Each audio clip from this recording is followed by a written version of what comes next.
In 3, 2, 1, punch out!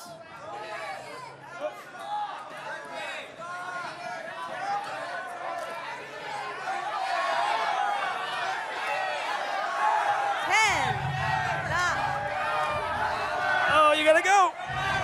5, 4, 3, 2, 1. That's it. Away from the board. Away from the board. Score Goblin. Start counting up points for us. Start counting up points for us. I want to play that. That looks awesome. That looks so much fun. I have to say, because we have our ears in here, yeah. I was just sitting here and they asked the question of what was the first character that was released that you couldn't buy, and I went Cho'Gall, and somebody walking by was like, what just happened? And I was like, oh, all right. He just has Tourette's where he just yells random Warcraft. You didn't hear the question of the heroes panel. Okay, sorry.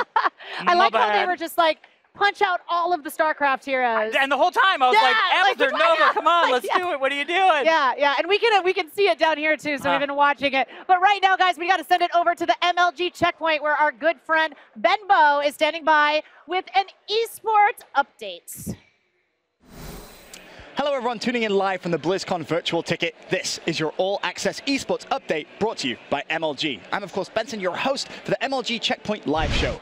All weekend long, we'll be here updating you with everything you need to know about the fantastic esports matches happening here at BlizzCon 2017. MLG Checkpoint is the best of BlizzCon esports. Live-looking coverage of the most exciting moments from the 2017 Overwatch World Cup Finals, StarCraft 2 WCS Global Finals, Heroes of the Storm Global Championship Finals, World of Warcraft Arena World Championship, and of course, the Hearthstone Invitational. 5 epic esports competitions, one place to watch it at MLG Checkpoint. That's it for me for right now, but we'll be checking in later today to update you on everything BlizzCon esports. Back to you guys. Thank you so much, Ben. We have so much to talk about, but there's stuff going on right now. It is time to join the Blizzard Battlenet team on the legendary stage for the Blizzard Social What's Next panel. Take it away. Hey, BlizzCon. How's it going? It's great to be here. My name's Andy Simons. I work on the Battlenet team. Thanks for spending an hour with us. We're excited to spend an hour with you. We've just released a whole bucket load of software just before BlizzCon. We're really excited to talk to you about that, kind of our motivations behind that, and really tell you a little bit about our story. But if you'll indulge me for just a few minutes, since this is the first time the Battlenet has had a full 1-hour session at BlizzCon, we thought it'd be kind of cool just to tell you a little bit about ourselves, kind of what gets us up in the morning, why we come to work. Battlenet started back in 1996 with the release of Diablo 1. A small set of people got together and said, wouldn't it be cool if you could play over the internet with your friends? And that was the start of Battlenet. The other thing that team did was create a really cool logo, which all teams need to do. I love this logo. I love the 90s. The 90s are awesome. I'm going to bring that logo back somehow. I'm not sure. We're going to find a way to bring it back. Yeah, t-shirt. I like that. But that was the start. We've come a long way since then. Today, millions of people play Blizzard games all over the world every single day on the Battlenet platform. It's really an impressive thing. This is something we call Battlenet Earth. It's an app that is running on monitors in our office all the time. It shows real-time stats about who's playing our games. And I grabbed this little video snippet sometime earlier this week. So if you were playing this week, maybe one of these little dots is you. I don't know, could be. But it's really an impressive online service. We have major state-of-the-art data centers all over the world. We distribute 4.3 petabytes of data every day in the form of new game downloads, game updates and content updates, and we transmit 35 million messages between players every single day. And I love that Mercy is guarding our data centers. I think that's a super cool touch our IT group does. I like that. That's neat. So that's the online service part of Battlenet. You may also know Battlenet by this, the Blizzard Battlenet app. Your home for the world of Blizzard. It's where you find out what's going on across the company. It's where you buy games. It's where you install games, and it's where you play. It's really the central hub of Battlenet, and we've been giving a lot of love and care to this app for a long time. The other thing that you do in this app is social. Connect with friends. Blizzard games are best played together. Social is a huge part of that experience, and Battlenet has been at the core of that from the beginning. And despite that long history in social, we still see players saying this: I would play more, but I don't have friends to play with. And it's really true. It's true for me. If you don't have someone to play with that plays the games you like in the way you like to play, at the time you like to play, it's not as fun. And this is a rallying cry for the team. We really think about our mission of connecting players as the core thing we love to do. In this last year, we've been spending a particular hard amount of time working on this mission, and it started back in February, where we released a little feature called Suggested Friends. Nothing earth-shattering about this, just a little set of suggested friends. Either you linked your account with Facebook or they're friends of friends. But worldwide, all of you actually doubled the number of friends that you made over the last year. And I think that's really cool. New relationships, new people to play with, that's great. But we know there's more. And you've been telling us this. You've been posting in our forums, you've been on social media, we've been listening, and we've been watching. And we know there's more to social. And this work we've been doing over the last year has really been about listening to you and building the capabilities that you've been asking for. So I don't want to wait any longer. I've got a couple of members of the Battlenet team here. They're going to come up and kind of show you what we've built. So let's get going. I'd like to introduce Itai Ashet to the stage.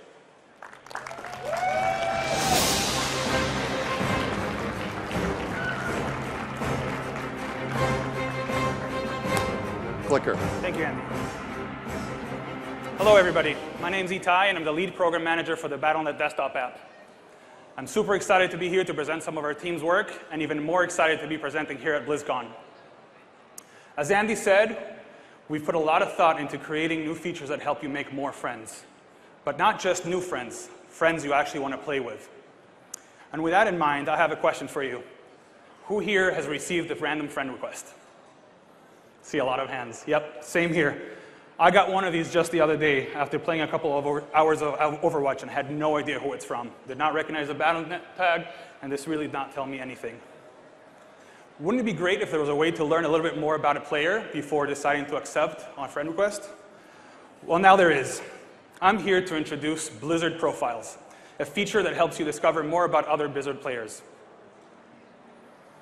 So let's go back to this friend request and see if we can learn more about this player. This is the Blizzard profile. Wow, it looks good on the screen.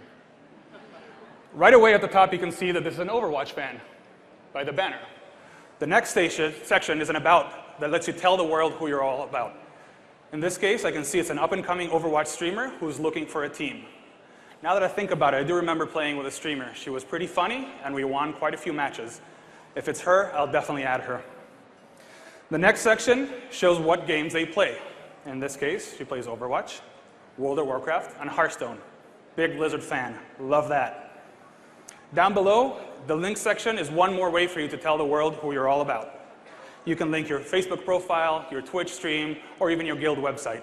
And don't worry, before clicking, you can hover over, and you'll see what the website is. And if you see an official logo, you'll know that's the site you'll go to.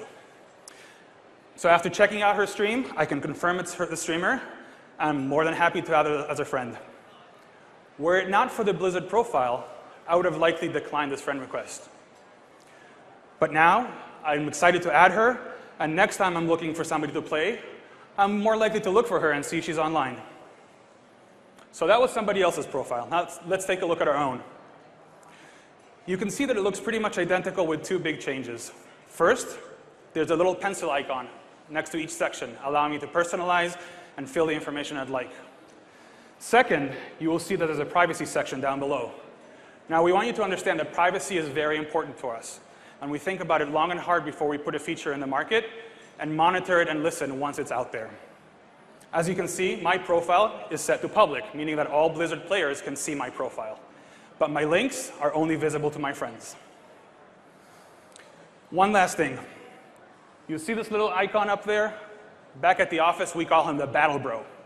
And we're sure you've loved to have him as your icon for your friends all these years. So we thought it was time for another upgrade and to give you one more way to express yourself by picking your own avatar. As you can see, we have artwork from all the Blizzard games, allowing you to pick what best represents you. And we're going to continue to add more avatars over time.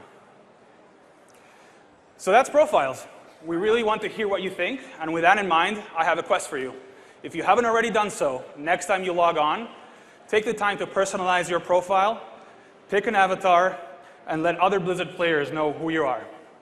That's all I have for you, and now I'd like to introduce Mike, who's going to show you some more of our social features.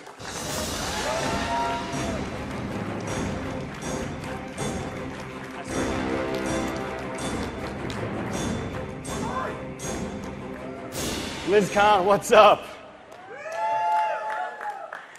My name is Mike Yocklin. I'm a design lead on social for Battlenet, and it's an incredible honor to be here today representing the team and all the work that everyone's been doing, and it means a lot to all of us that so many people are interested in the work we're doing.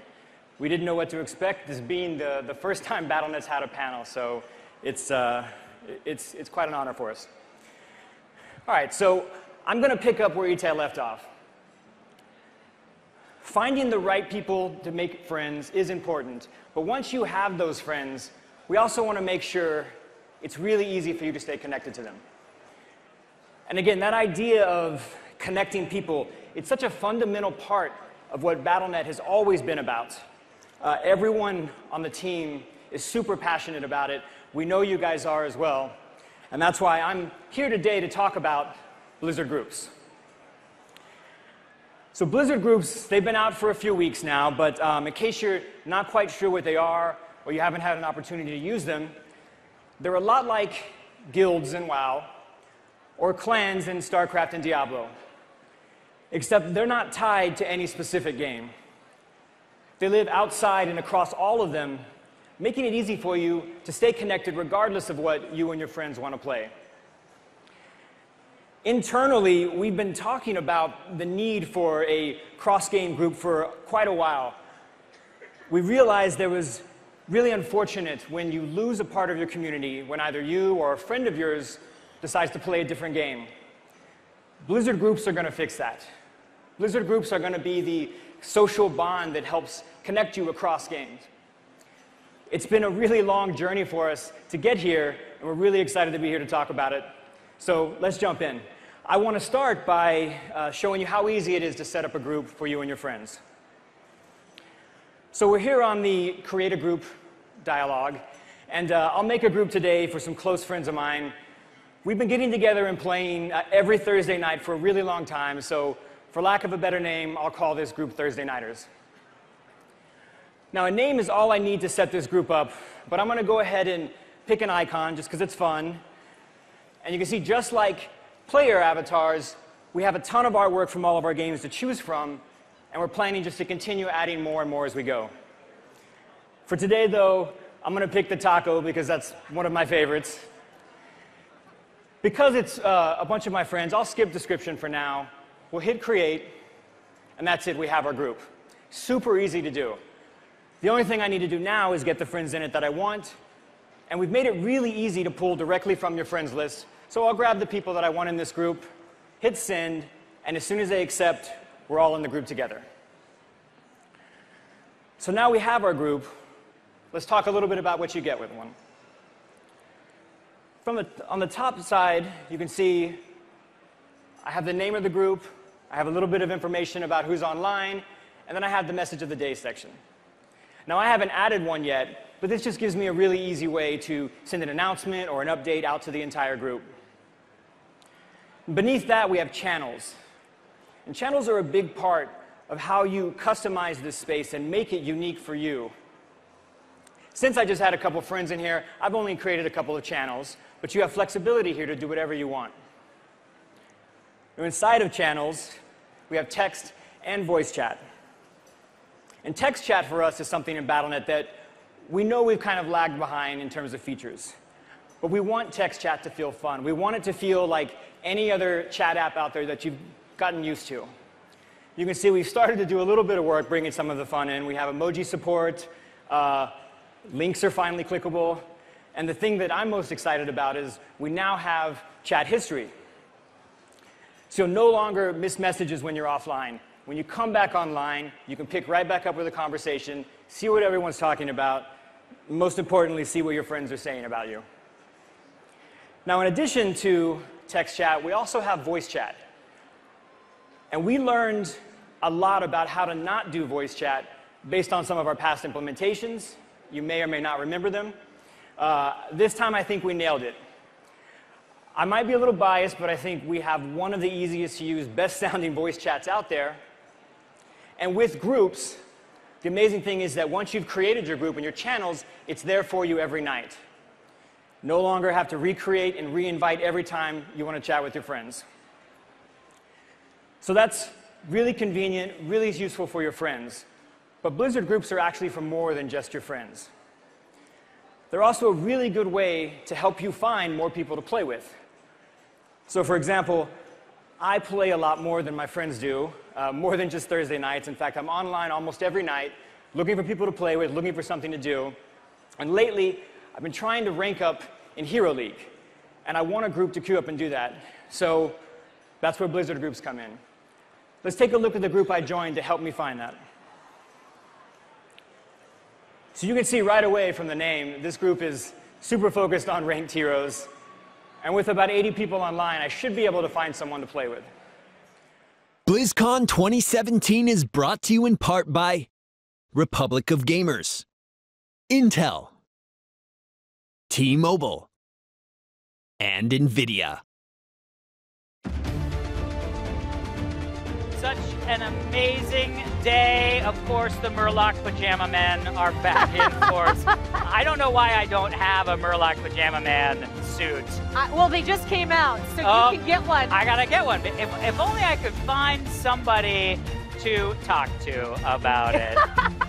Well, guys, don't forget, if you'd like to continue watching the Blizzard social panel, you can find it under the live tab in the watch box, just to the right of this window. Of course, though, now, the man of the hour joining us now is World of Warcraft game director Ian Hazakostas. Ian, a little bit of stuff to talk about. Just a little. Just a little bit. It's one of those years. You know, it's been 4 years since we've announced an expansion here.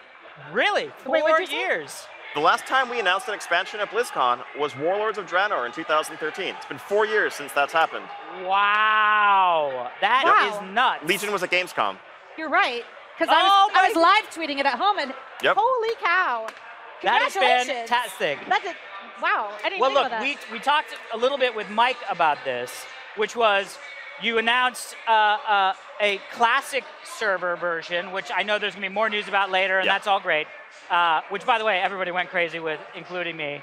But also, back to the Horde versus the Alliance. So it feels like it's a real move this year back to the core that was the original World of Warcraft, even in the conflicts that are happening. How was that decision made? I think in a lot of ways, I think Alex anchored it perfectly. It's Red versus Blue Horde Alliance. Yeah. That is the beating heart of the Warcraft franchise and has been since the start. And even when we've temporarily put those differences into the background to fight against a greater foe, we've always acted on behalf of our faction, and we view the world through a certain lens. Yeah. And so I think, to some extent, it was also what was a good successor to Legion. Yeah. And you know, we have expansions that fit into different patterns, different molds. There's the supervillain expansion of, all right, Big Bad's going to destroy the world. Yeah. Right. And we've had a couple of those. Sure. And it's hard to get much bigger and badder than Sargeras and the Burning Legion. Right. Yeah. A little hard. Yeah, and so Yeah. it felt like in a lot of ways the right time to bring these simmering tensions to the foreground. Yeah. And this is something we've known for a while. We were heading this direction. Some of those seeds were planted way back at the Broken Shore. You saw, Yeah. Alliance and Horde walked in, effectively holding hands for a little bit. You saw Sylvanas bail out Varian, trying to fight the Legion. Didn't work out so well, did it? Didn't last so long with the hand-holding of the Horde and the Alliance. I mean, there's a lot of really cool things that are going on in this expansion, and one of the things I really want to talk about is the thing that's been data mined a lot, which is the allied races. Yes. So let's talk a little bit about how that works. I know you guys went into it in the panel, but what was the inspiration behind wanting to do allied races? So this is something, it's a feature fans have requested for a long time, often called sub-races. Something along those lines. We've always wanted to expand the number of playable races in WoW, and this theme of searching out new allies made it feel like the perfect time to make it happen. And so we're super excited to bring 6 new ones into the Alliance and the Horde to start with. But as we mentioned in the panel, this system really is a foundation for new ones to come. It's not, something that comes automatically with an expansion, but the big difference is that you have to earn these. You have to play through the story of bringing them into the Alliance or the Horde, and then you get to make one of your own. Finally, my paying through the story will pay off. with Exactly. with new races. I love it. And also, you guys got some new content ideas that are coming in with the islands and the Warfront. Yeah, that's really so let's cool. talk a little bit about that, because it's always good to give people options just outside of story quests and raids, dungeons. So tell us a little bit about islands and about Warfronts. Yeah, exactly. I think we have, those mainstays of dungeon raid that are ever present. I think in both of these cases, we're looking for ways to tell the story of war in a way that's not just PvP. PvP is there, but it's small-scale skirmish, this vibe of exploration, setting sail, scouting out uncharted territories for any advantage you can gain in the war. And we're revisiting 3-player role-agnostic gameplay. You can grab just a couple of friends, or if you're looking to queue up, because it doesn't matter whether you have, a tank or no tank or 3 DPS, queues will be quick. And as I mentioned in the panel, we really want to build upon so many of the lessons that we've learned making this type of content over the years. Yeah, I was going to say, I really enjoyed content like this in the past that you guys have done very similar, but this seems like it's just an evolution of what you've done, and it seems like it's better. Replayability, dynamic content, that's the name of the game here. Really capturing that vibe of exploration, so you never quite know what you're going to find when you go there. And then back on the Warfront side, this is just large-scale war. It's, you joining a raid group, basically, but you're not fighting a boss, you're fighting an army. And this is like Warcraft 3 hero-inspired, where you get like 20 of your friends, and you build it like an RTS, except for it's you're in there. That's amazing. As a champion, pushing forward. I want to play that. Yep, building a barracks, upgrading your troops, leading your troops into battle as you inspire them, and fighting an army. You are fighting an army of the opposite faction. One of the things I wanted to talk about, is Alex and I were discussing it a little bit earlier, was about the factions, about the dungeons. I'm sorry, about the factional dungeons. Because we said that there were 10 dungeons, and there are 4 Horde and 4 Alliance. And as I started to think about it last night, I was like, have we ever really had factional dungeons? I mean, we've had Nomeron, we've had Burning Chasm, we've had Stockades, but you had to do like corpse runs, and there were schlep to get to, even if it was like you couldn't get into it, or dead mines or whatever. So what was it like? Can I get in, if I'm Horde, can I get into there, or before 120, or like the way you could? You likely technically could, but it would be kind of like trying to get to dead mines as a level 17 Horde player back in the day. Not really advisable. I mean, I think really it's anchored in the story we're trying to tell. The story begins with Alliance and Horde each searching out new allies, but as they do so, they learn about a lot of woes that are facing the world as a whole, and some deeper problems as well. And we've anchored dungeons into the storylines of our zones. The same way as you saw in Legion, you would play through High Mountain and then go into Neltharian's Lair to recover the hammer. Similarly, because the zones are faction heavy, it made sense for the dungeons and the level up experience to be that as well. But of course, at max level, all the content is there for everybody. There's plenty. And that'll help the world PvP, I would assume, at that point. Oh, yeah. So we have an actual Twitter question, which is from Disney Girl, which is, can she acquire your autograph while she's here? Are you going to be doing any signings? I'm not going to be at the signing table, unfortunately. But you can be stopped anytime, anywhere. Odds are good. So BlizzCon, it's a whirlwind. I'll be doing a lot of press throughout the day. Evenings, around the convention center, hotel lobbies. I just can't wait to meet as many fans as possible. That's the magic of BlizzCon. That's why we're here. Exactly. Well, thank you so much, Ian Hatzikostas. My pleasure. Good luck with the expansion. Yes, congratulations. We are looking Thank you so forward much. to all of it. StarCraft 2 production director Tim Morton will be joining us shortly. So tweet us your questions for him right now using the hashtag BlizzCon. And right now, we're going to head over to the heroic stage because fans here at BlizzCon have been learning how to tell epic stories the Blizzard way at the Warcraft, the Art of Storytelling panels. Let's check it out. Senior story producer here at Blizzard. Thank you for attending the Art of Blizzard Storytelling panel. Before we get to the panel itself, we want to give you a unique perspective on what it's like to be in the room as we craft story in support of our games. You'll be a fly on the wall as we show you how we come up with narratives in many different forms of media: cinematics, comics, novels, and audio dramas. So without further ado, here's what it's like to be in the story room.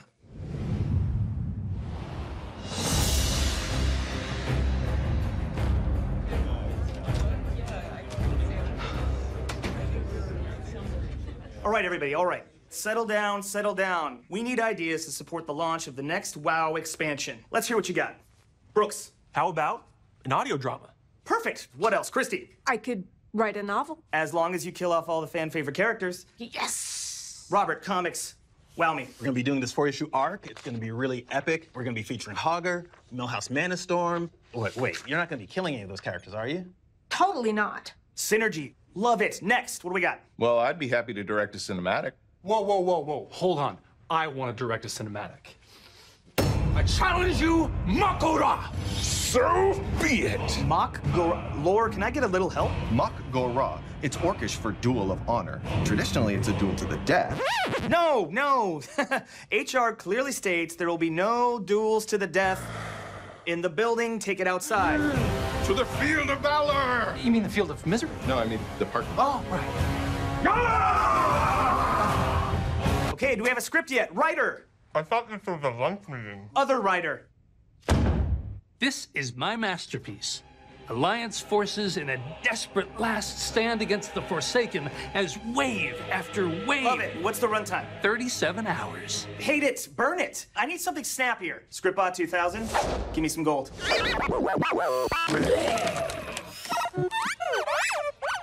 My man, storyboards. You got that action sequence blocked out yet? How's this? Is that a bear shark or a shark bear? Lore? Neither is canonical in the Warcraft universe. Ship it anyway. Jeff Kaplan, game director of Overwatch. What you got?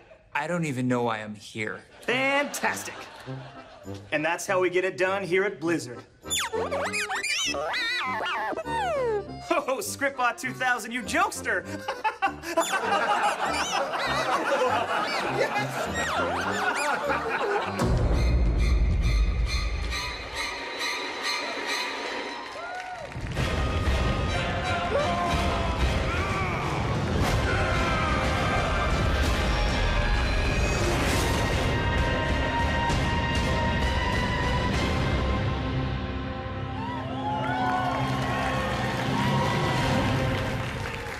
Hey, everybody. Hello, BlizzCon. How are you? Welcome to our panel. I am this guy, Timothy Lochran. I am playing the role of Chris Hardwick today for talking Blizzard lore, craft, art of storytelling. With me is the director of story, George Christick. Hey, guys. Chrissy Golden, our senior writer now. Robert Simpson, lead editor of publishing. All right. My man, Mike Koizumi, lead storyboard artist. Yeah. Sean Copeland, historian supervisor. And Mark Messenger, project director, who directed the piece you saw today. And we have Scriptbot 2000 on hand to answer any questions at any point. I guess we'll just get it started off right now. George, what do we do? What's story? Well, I think this documentary just showed you what story is at Blizzard, right? That's true. Yep. No, all joking aside, you know, story for us is what we love, and we love what we do here. You know, the people on this panel are like a manifestation of that. We have all our different disciplines here. And the way we craft story is we get a room together, and it's kind of a combo of, you know, maybe like a night of raiding and WoW, your best night of raiding, and like a TV writer's room. So we take those philosophies. We have this team comp where each skill set is, you know, expressed in the room. And we have, you know, game devs, we have writers, directors, artists, editors, previs folks, storyboard folks. And we break story together. And what we found is that it's a much more holistic process, and also it speaks, you know, directly to gameplay, and it speaks to like the core aspects of storytelling. We break theme together, and it's always everyone has a hand on the wheel, so we have a better idea of where we're going. And you know, it's